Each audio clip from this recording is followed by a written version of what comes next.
A fairly large cyclone was active this night, nothing catastrophic or anything, but enough to keep everyone indoors for the rest of the day.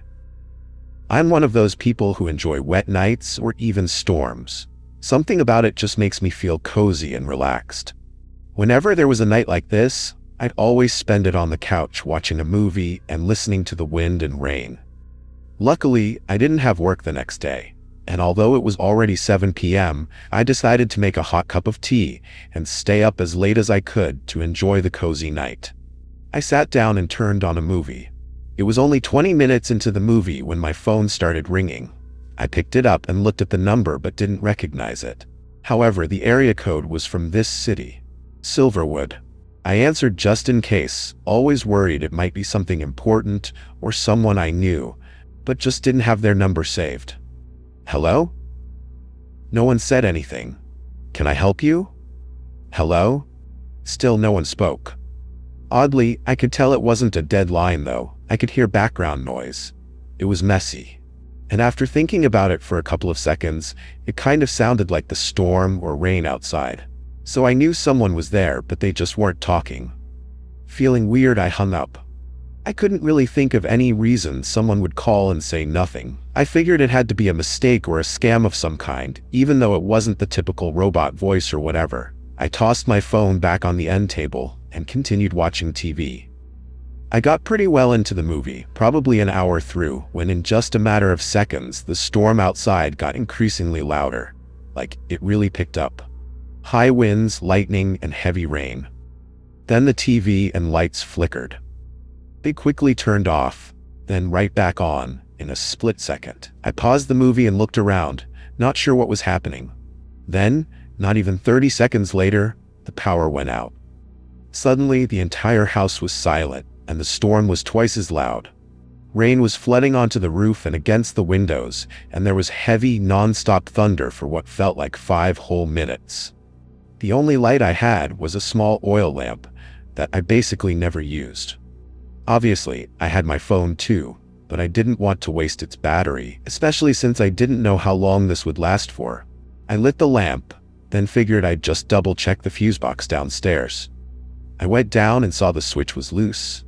I flipped it back and forth, but it was completely dead. I went back upstairs and really had nothing to do but watch the storm out the window. I also noticed all the other houses down the entire street were dark as well, so it looked like it was a pretty bad power outage. My phone was running off of 5G data, so I checked if there was any information on the status, but there was nothing. I was probably standing there by the window for about 15 minutes, watching and listening to the storm, when completely out of nowhere, I heard something from outside the house. I immediately recognized the sound. It was the gate to my backyard swinging open. That gate didn't have any sort of lock on it, but it never just swings open like that. Really not having any ideas what it could have been, I walked to the back of the house and looked out the back door. Even through the darkness and the storm and everything, I could see the shadow of a man.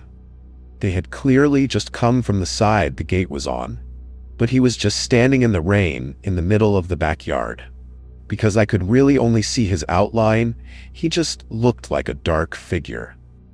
I couldn't tell where he was looking. Was he looking toward the house at me, or was he facing away from the house? I didn't know what he was doing out there, but it gave me a bad feeling. I know I could have opened the door and yelled at him to leave my property, but I felt kind of nervous. I mean, if he was crazy enough to just be walking around outside in the middle of a massive storm like this, it wouldn't be far off to assume that he had a weapon or something. I thought it was best to not confront them, so I just stayed by the door and watched him. They didn't move for an entire minute, until his arm slowly lifted up from his pocket and he put his hand by his head. I didn't know what he was doing, but I could see a small glowing light in his hand, and just when I realized what it was, my phone began ringing in the other room. It didn't take me all but 2 seconds to understand what was going on. This random guy outside my house was calling me. That's why I could hear the rain on the other end of the phone earlier when he wasn't saying anything, but that was an hour ago.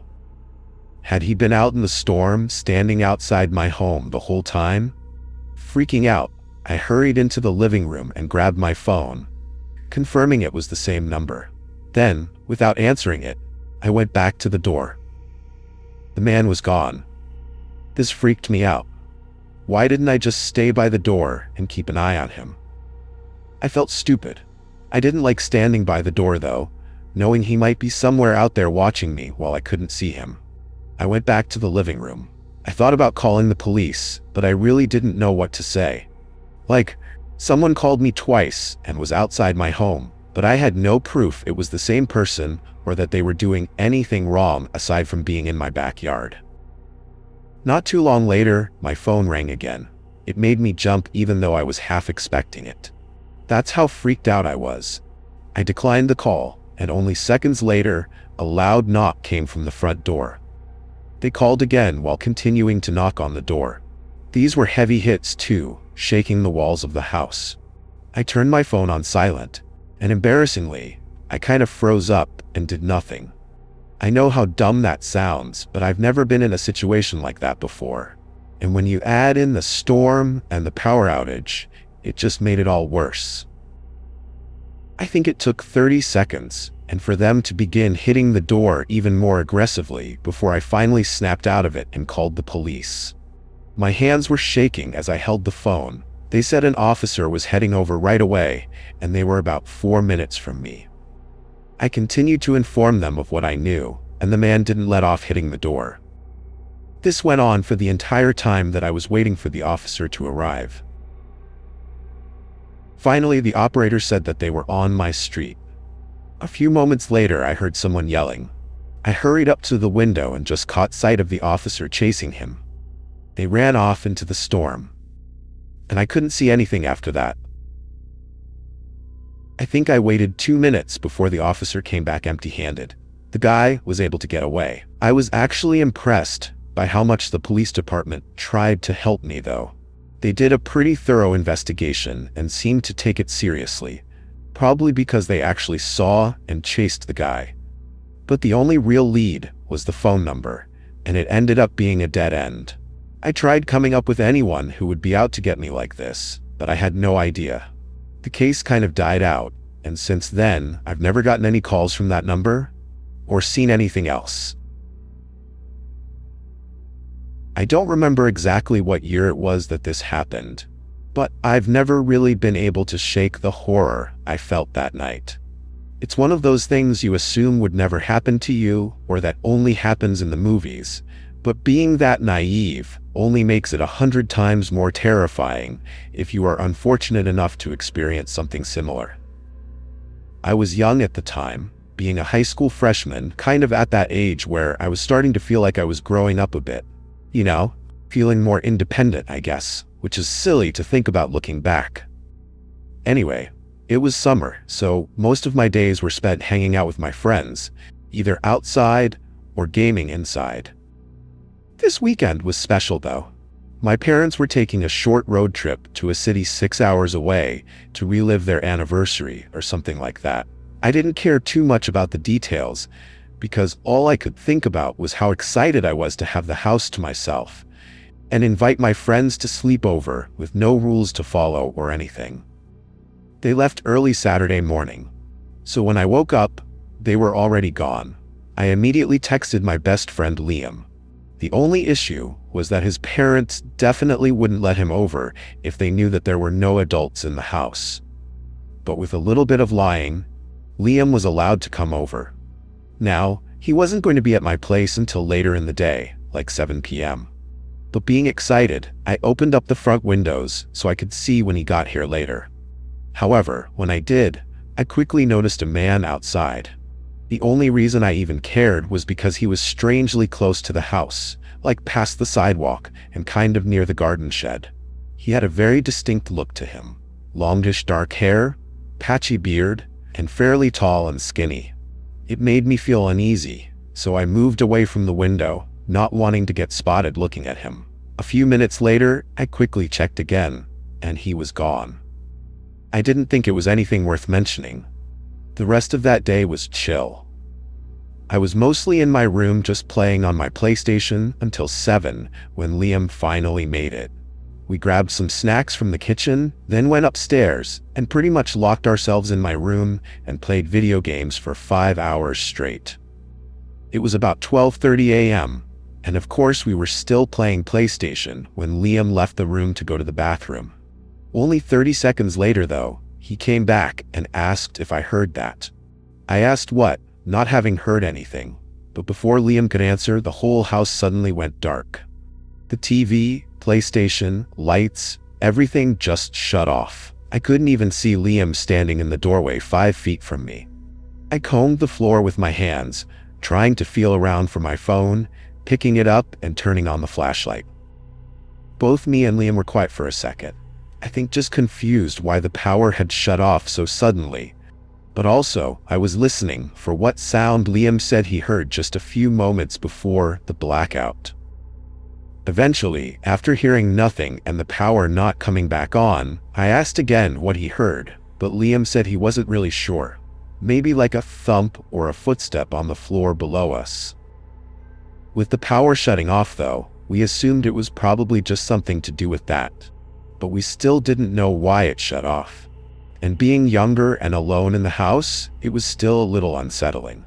Knowing we kind of had to figure out what was going on, we went out into the hallway and down to the first floor. Once we left the room, we noticed we could hear the wind outside. It wasn't anything out of the usual, but enough to maybe consider that it could have caused a problem. Maybe it was us just grasping for something to blame, though. Neither of us really knew what to do in this situation.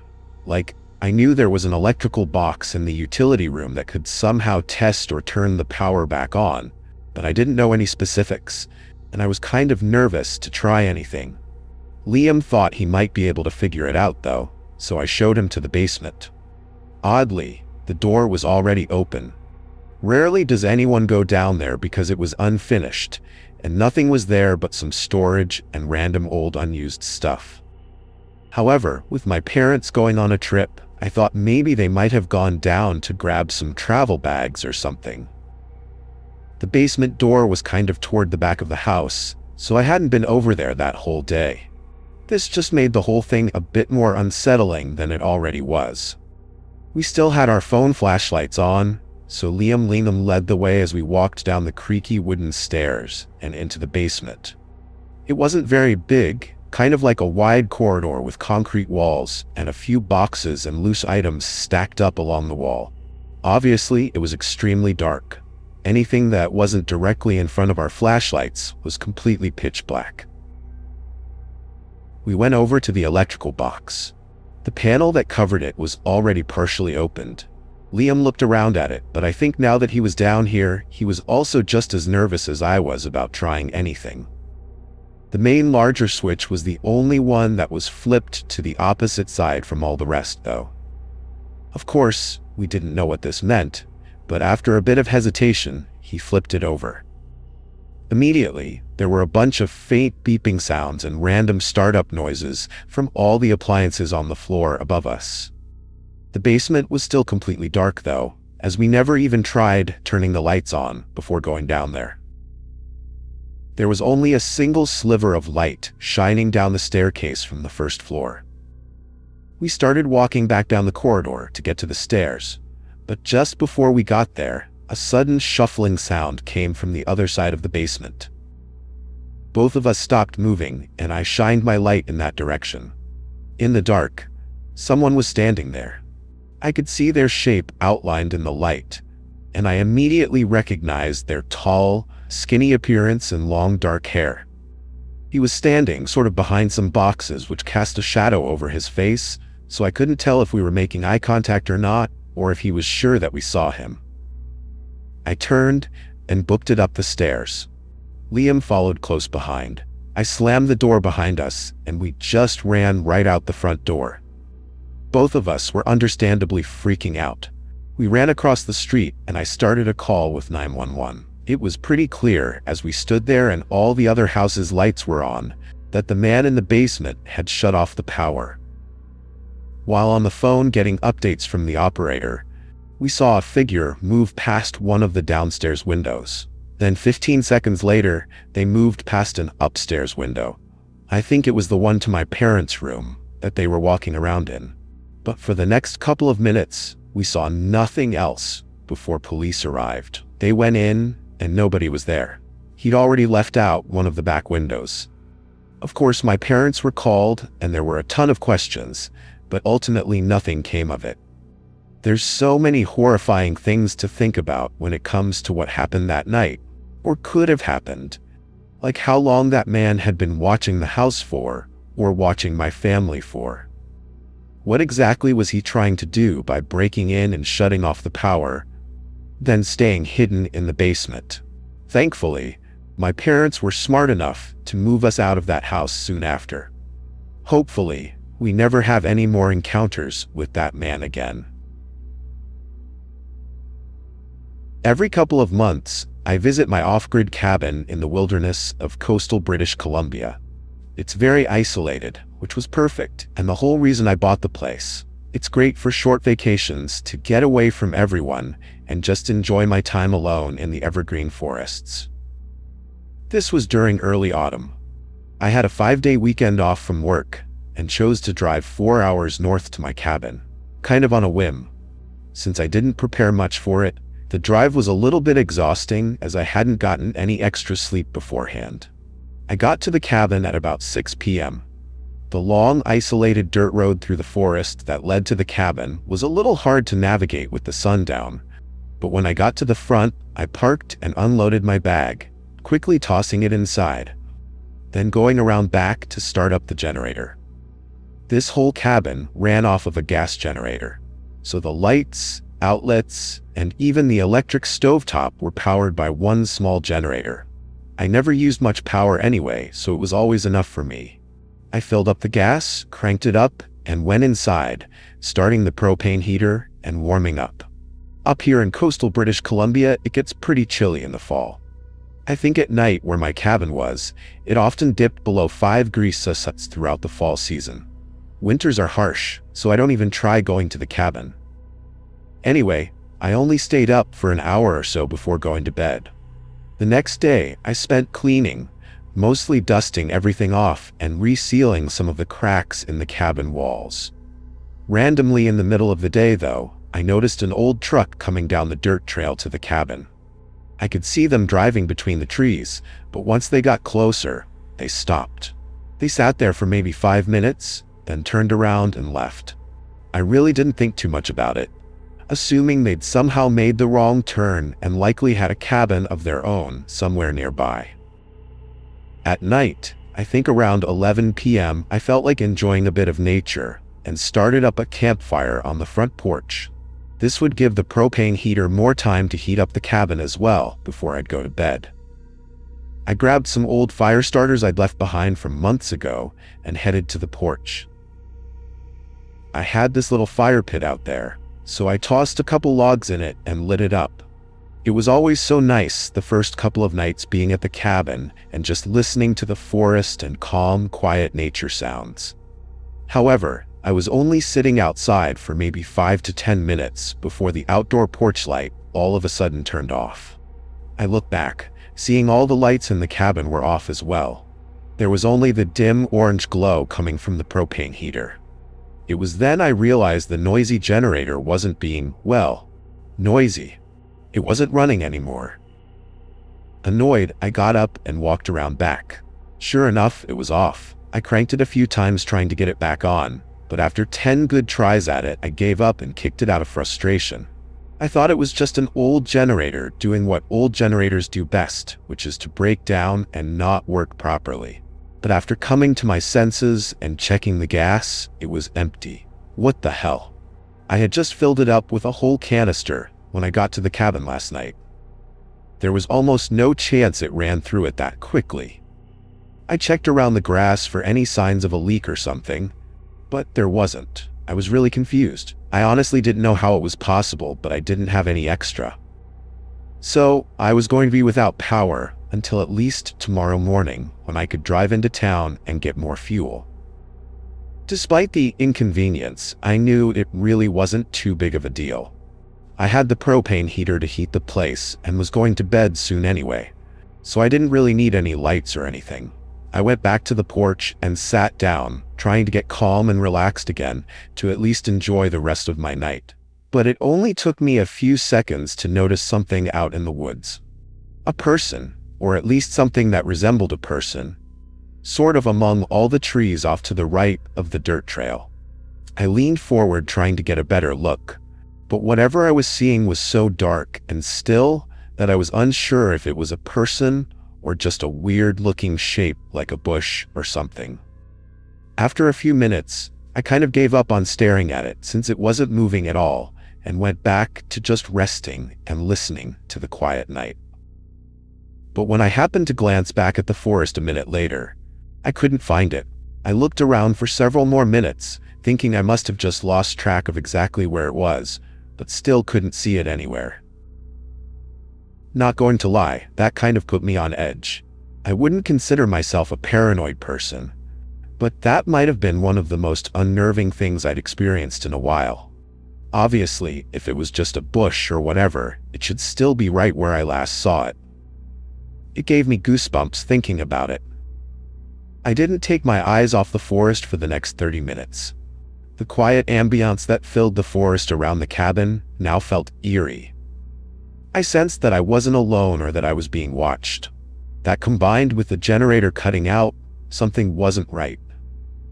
Then I guess it probably would have been nearly 1 a.m. when I heard a sudden sound to my left, like a stick falling on the ground, maybe from a tree or maybe something else. I stared out into the dark in that direction, just kind of waiting to see if something moved. But after 30 seconds, I looked back toward the front of the cabin. My heart almost stopped. That figure was back, standing in the same spot as before. Then I noticed another and another. There were maybe a dozen figures standing out between the trees, just 100 yards away. They were all standing motionless and quiet, covered by the dark, but definitely facing the cabin. My body went into flight mode, and I quickly got up and hurried inside the cabin. I stood behind the door for a minute, collecting my thoughts and debating whether or not to look out the window. Eventually, I gathered the courage to look. Every one of the figures was gone. The forest was empty. This almost made me more terrified than before, but I didn't have much time to think because only moments later, I heard footsteps approaching the back of the cabin. I think I could distinctly hear 4 or 5 footsteps, but there definitely could have been more. I immediately shut the blinds on the front window. I listened to all these unknown people slowly walk around the cabin. They all stayed grouped up though, like they didn't surround the cabin or anything. At least it didn't sound like it. They walked up to the front and I held my breath as I heard their boots thump on the wooden porch right outside the door. I genuinely thought this was it for me. I didn't dare try to look out. Disturbingly, whoever this group was outside my cabin, they weren't talking. Like they made no noise at all aside from their footsteps. Yet, they all moved in a coordinated way, like they knew what they were doing. What the hell was a group like this doing out in the middle of nowhere in the woods? But as I stood there waiting, several minutes passed as I knew they were just standing right on the other side of the door, probably waiting for me to eventually try to leave or something. After 10 minutes passed, I finally decided, screw it. I'll try to take a look out the window. I quietly walked over and moved just a sliver of the blind just so I could barely look through with one eye. The porch was empty. Nobody was out there. The whole group was gone without ever having made a sound of them leaving. I didn't even bother grabbing anything but my car keys, then sprinted out of the cabin and got in my car, leaving those woods. I half expected the group to be waiting along the isolated dirt road. I mean, it was thin and going through the dark forest at night. They easily could have blocked it off or something, but I was able to make it out not seeing anyone else. I don't entirely know what I experienced at the cabin that night. That many people creeping around the forest that night and stalking me at my off-grid cabin, probably draining my generator, but then not doing anything. It just doesn't make any sense. What were they even trying to do? Unfortunately, I don't have any answers, but if anyone thinks they might know who this group was, or what they were trying to do, I'm open to hearing some theories. I haven't been back to the cabin since, but considering I own the place, eventually I'll have to go back. Honestly, I'm terrified of what answers I might find.